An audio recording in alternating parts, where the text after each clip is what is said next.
Welcome to sociology இன் தமிழ். இந்த வீடியோல சோஷியாலஜிக்கும், political சயின்ஸ்க்கும் இருக்க வேறுபாடுகள் என்னென்ன?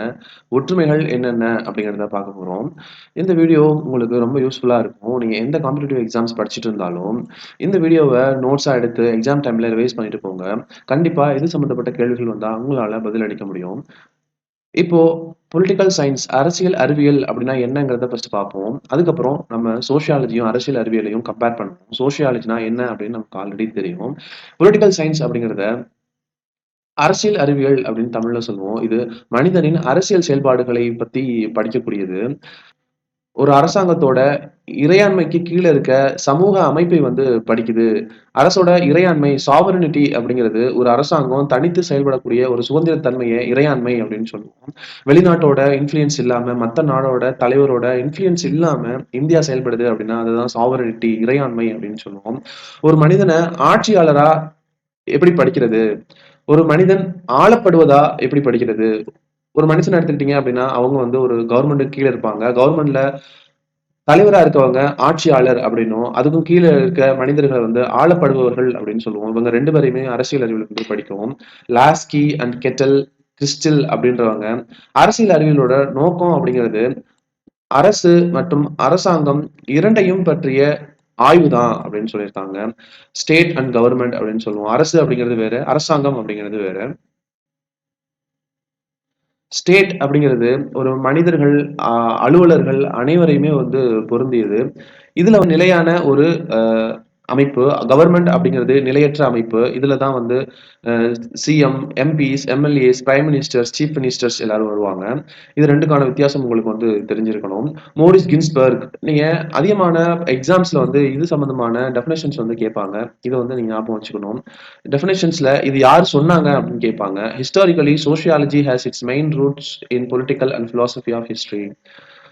சோசியாலஜி அப்படிங்கிறது இதோடைய முக்கிய வேர்கள், முக்கிய பேசிக் கான்செப்ட்ஸ், ஃபண்டமெண்டல் கான்செப்ட்ஸ் எல்லாமே அரசியல் மற்றும் வரலாற்றின் தத்துவத்தை வந்து இருக்கு அப்படின்னு மோரிஸ் கின்ஸ்பெர்க் சொல்றாரு. அதாவது அரசியல் பத்தி படிக்காம வரலாற்றின் தத்துவம் அப்படிங்கிறது ஒரு சொசைட்டி எப்படி வந்து டெவலப் ஆனுச்சு, பழைய காலத்துல இருந்த வரலாற்று தத்துவங்கள் என்ன, அரசாங்கம்னா என்ன, மனிதர்கள்னா என்ன, பழக்க வழக்கங்கள் என்ன இருந்துச்சு அப்படிங்கிறத தெரிஞ்சுக்கிறது தான் பிலாசபி ஆஃப் ஹிஸ்டரி. அரசியலும் பிலாசபி ஆஃப் ஹிஸ்டரி வரலாற்றின் தத்துவமும் இல்லாம சமூகவியல் அப்படிங்கிறது கிடையாது அப்படின்னு மோரிஸ் கின்ஸ்பெர்க் சொல்லியிருக்காரு. இந்த டெஃபினேஷன் வந்து ரொம்ப முக்கியம். அரசியல் அறிவியலை பொறுத்தவரையும் இதுல அரசினோட தோற்றம், இது எப்படி பரிணாம வளர்ச்சி அடுத்தடுத்த நிலையை அடையுது, அரசியல் எப்படி வந்து செயல்படுது, ஒரு அரசு எப்படி செயல்படுது அப்படிங்கிறத படிக்கிறது தான் அரசியல் அறிவியல். இதுல வந்து அரசாங்கத்தின் வடிவங்கள் பத்தி படிப்போம். டெமோக்ரஸி இருக்கு, தியோக்ரஸி இருக்கு, ஒலிகார்கி இருக்கு. இது போன்ற வடிவங்களை வந்து அரசியல் அறிவியல்ல படிக்க முடியும்.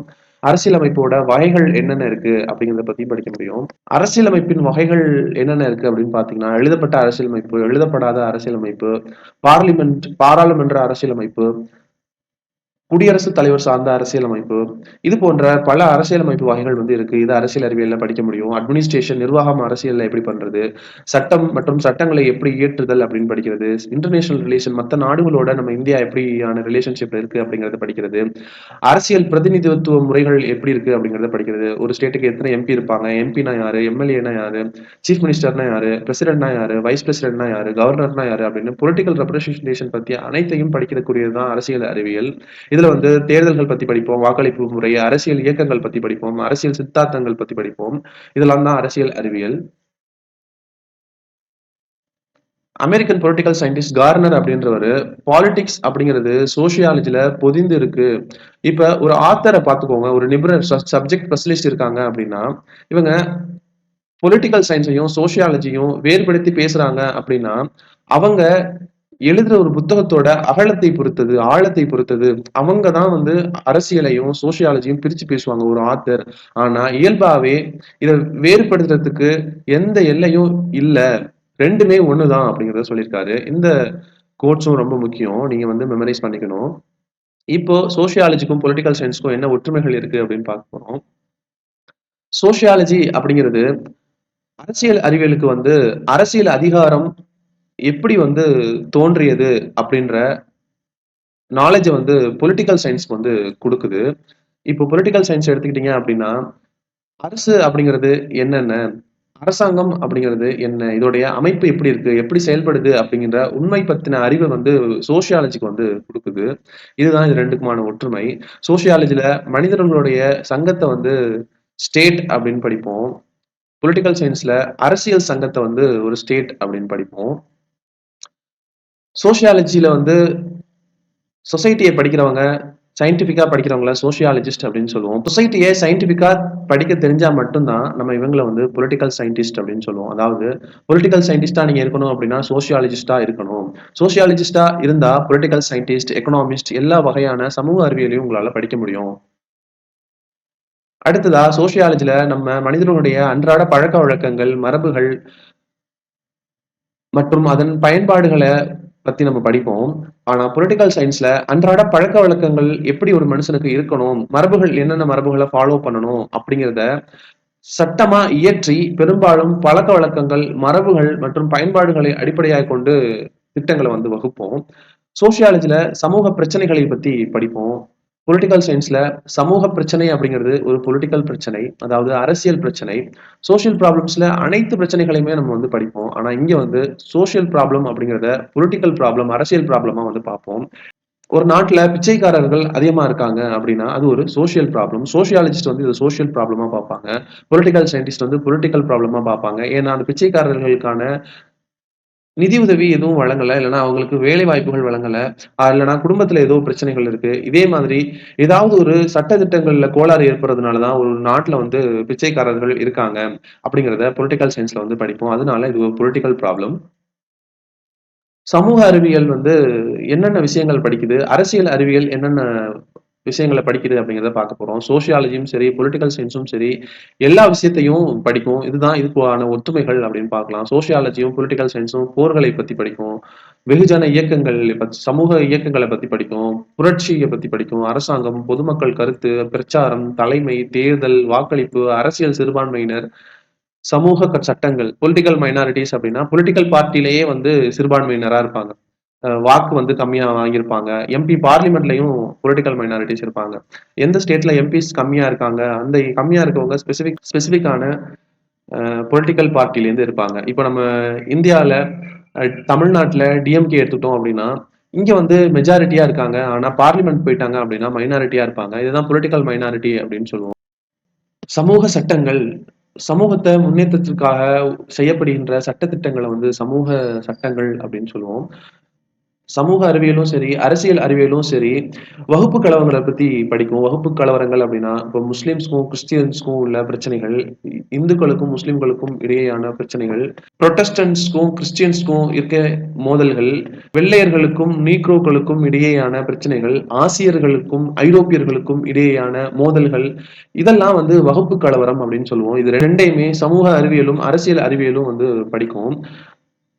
வெவ்வேறு மாநிலங்களுக்கு இடையேயான எல்லை தகராறுகள், சாதி மோதல்கள் அனைத்தையும் சோசியாலஜியும் படிக்கும், பொலிட்டிக்கல் சயன்ஸும் படிக்கும். பிச்சைக்காரர்கள் பத்தி, வேலையின்மை, விபச்சாரம், வறுமை, குற்றம் முதலியன விஷயத்த வந்து 2 சப்ஜெக்ட்டுமே வந்து படிக்கும். பேராசிரியர் கிடிங்ஸ் என்ன சொல்லியிருக்காரு அப்படின்னா, சோசியாலஜியும், பொலிட்டிக்கல் சயன்ஸும் ஒண்ணுதான். சமூக அறிவியல்ல ஆரம்ப கொள்கைகளை கற்றுக்கொள்ளாத எந்த ஒரு மனிதரும் வந்து மாநில கோட்பாடு, அதாவது அரசியல் அறிவியல் பத்தி கற்பிப்பது ரொம்ப கஷ்டம். இப்ப நியூட்டனின் இயக்க விதிய பார்த்துக்கோங்க. நியூட்டனின் இயக்க விதி 3 இருக்கு. அந்த 3 விதிகள் தெரியாதவங்க, வானியல் அல்லது வெப்ப இயக்கவியல் பத்தி தெரிஞ்சுக்க முடியாது. அதே மாதிரி தான் ஒரு மாநிலத்தோட கோட்பாட்ட தெரிஞ்சுக்கணும் அப்படின்னா, அவங்க கண்டிப்பா சமூகவியல் பத்தி தெரிஞ்சுக்கணும். சொசைட்டி இருந்தா தானே, அது நிர்வாகம் பண்ணக்கூடிய அரசியல் அறிவியல பத்தி தெரிஞ்சுக்க முடியும் அப்படின்னு பேராசிரியர் கிரீன் சொல்லியிருக்காரு. எஃப்.ஜி. வில்சன் அப்படின்றவரு, இப்ப ஒரு சோசியாலஜிஸ்ட் இருக்காங்க, ஒரு பொலிட்டிக்கல் சயின்டிஸ்ட் இருக்காங்க அப்படின்னா, 2 பேரையுமே பிரிச்சு பார்க்க முடியாது. 2 பேரும் ஒரே மாரி தான் வந்து பேசுவாங்க. ஒரே மாரியான தத்துவங்கள தான் சொல்லுவாங்க. அவங்களுக்குள்ள ஒரு வித்தியாசமும் இல்ல அப்படின்னு எஃப்.ஜி. வில்சன் சொல்லியிருக்காரு. அகஸ்காம்ப் அண்ட் ஹெர்பர்ட் ஸ்பென்சர் என்ன சொல்லியிருக்காங்க அப்படின்னா, இது 2க்கும் ஒரு வித்தியாசமும் வந்து கிடையாது. 2ம் ஒண்ணு தான் அப்படின்னு சொல்லியிருக்காங்க. ஜி.இ.சி. கேட்லின் அப்படின்றவங்க, அரசியல் அறிவியலும், சமூகவியலும் ஒரே நபரின் 2 அம்சங்கள் அப்படின்னு சொல்லியிருக்காங்க. இப்ப வேறுபாடுகள் வந்து பார்க்க போறோம். சோசியாலஜி அண்ட் பொலிட்டிக்கல் சயன்ஸ்க்கான வேறுபாடுகள். சோசியாலஜி அப்படிங்கிறத பொது சமூக அறிவியல் அப்படின்னு சொல்லுவோம். இதுல அனைத்து சமூக அறிவியல் பத்தியும் படிப்போம். பொலிட்டிக்கல் சயன்ஸ், எக்கனாமிக்ஸ், ஹிஸ்டரி, மானுடவியல், ஆந்த்ரோபாலஜி எல்லாத்தையும் பத்தியும் படிப்போம். பொலிட்டிக்கல் சயன்ஸ்ல இது வந்து ஒரு ஸ்பெஷலிஸ்ட் சயன்ஸ். ஒரு ஸ்பெஷலைஸ்டான ஒரு சயின்ஸ், சிறப்பு அறிவியல். இதுல அரசியல் தன்மை கொண்ட மனித உறவுகளை பத்தி நம்ம படிப்போம். சோசியாலஜி வந்து சயின்ஸ் ஆஃப் சொசைட்டி, சயின்டிஃபிக்கா படிக்கக்கூடிய ஒரு பாடம் சொசைட்டிய அப்படின்னு சொல்லுவோம். ஆனா அரசியல் அறிவியல் அப்படிங்கிறது scientific study of state and government. இது 2 பத்தி படிக்கிறது தான் பொலிட்டிக்கல் சயின்ஸ்.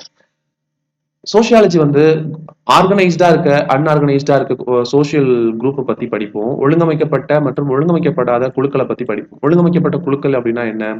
ஒரு ஸ்கூல்ல இருக்க கிளாஸ் மேட்ஸ், ஒரு ஸ்கூல்ல இருக்க ஆசிரியர்கள் குழு, இதெல்லாம் ஆர்கனைஸ்டா இருக்கவங்க. அன்ஆர்கனைஸ்டு குரூப்ஸ் அப்படின்னா வந்து சட்டதிட்டங்கள் இல்லாத ஒரு குழுக்கள்.